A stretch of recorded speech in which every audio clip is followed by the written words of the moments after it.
The road was long, but it never felt lonely with a guitar in the backseat and the hum of the open highway whispering promises of something greater. Mason had spent the last 4 years chasing music across state lines, performing in small towns, sleeping in his old Chevy van, and collecting moments instead of money. He wasn't famous yet, but his songs made strangers smile, and that was enough. Most days. Then he met Elena. It was a crisp autumn evening in a sleepy lakeside town in Idaho. Mason was performing at a local lodge, one of those impromptu acoustic nights lit by fairy lights and fire pits.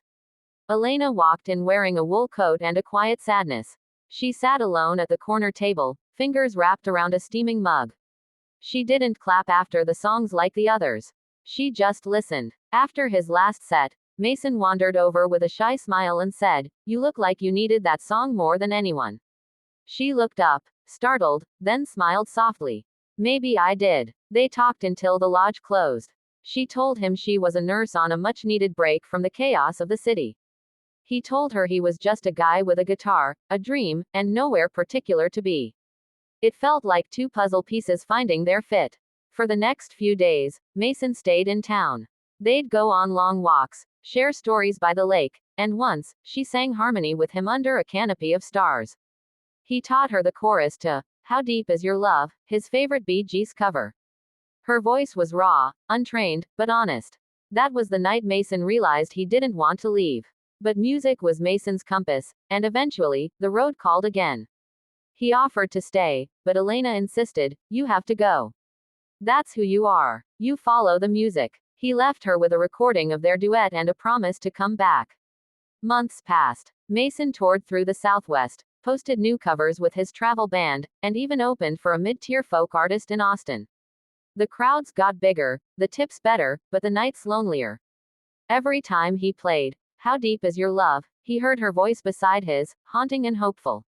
One snowy night in Denver, he got a message from Elena. "My dad passed. I've been thinking about you." And that song. Without hesitating, Mason packed his guitar, canceled his next 2 shows, and drove straight back to Idaho. She was waiting by the lake when he arrived, same coat, same sad smile. "I didn't expect you to come," she said. "I couldn't not." They stood there for a long time, saying everything without words. Then Mason pulled out his guitar and began to strum the familiar chords. "I believe in you," he sang softly. "You know the door to my very soul." Elena joined in, her voice trembling but strong.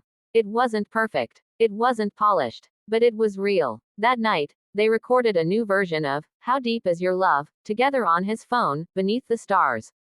He posted it under the name Music Travel Love featuring Elena, and to their surprise, it went viral.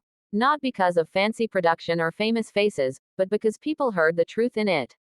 Love isn't measured by distance or grand gestures. It's measured in depth. How